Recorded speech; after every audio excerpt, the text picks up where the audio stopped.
We returned to the church in the Ruby district, guided by purpose, holy tonics for the wounded Jaeger Borast, and perhaps selfishly for ourselves.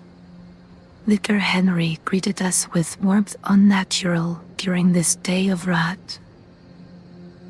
He offered us tonics in abundance, too many.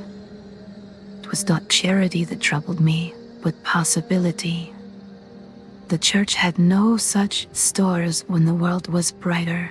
How now, among deepening ruin, can they afford to give so freely? And he did not know me. Not by voice, not by face, not even by the silhouette shaped in the mimicry of their saint. And when pressed, he asked, earnestly, perhaps innocently, why a Manikin such as I would hold faith. How strange to be sculpted in veneration, but forgotten in flesh.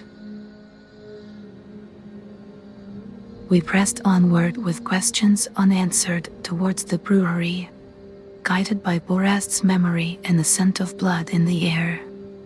The district was wrong. The river wept crimson. The moon hung low, not as a sentinel of night, but as a burning wound in the sky. Where once the people wandered, where once the children played, now only beasts walked proudly.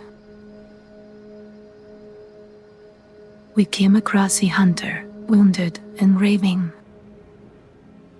A man offered a holy tonic, and he drank with trembling hands.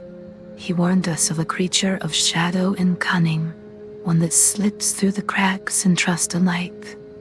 We scarcely had time to breathe before it was upon us. It wore our fear like a cloak, thinking it might use the dark to set us against each other.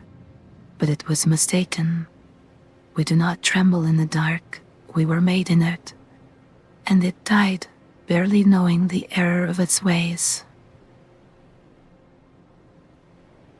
At the brewery's gates, horror awaited.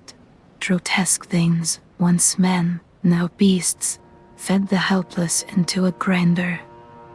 Fractis, ever clever, mimicked the cries of a child, luring the butcher from its ilk. When it turned, we struck. It tried to break me, to cleave this body in twain, but I was not sculpted for softness, and I endured. The remaining beasts fell upon us with claws and fury. The moon scorched our skin, madness gnawed at our minds. Fractis fell, only briefly, but the sight of it stirred something terrible in the others. A glimpse of unraveling. Still, we endured. And now we stand before the gates of the brewery, having carved our way through shadow and fire. If such horror dwells outside of its walls, what malignancy might fester within? I do not know, but we will meet it as we meet all things, silent, deadly, and unyielding. For if I cannot offer salvation, then let me offer my blade.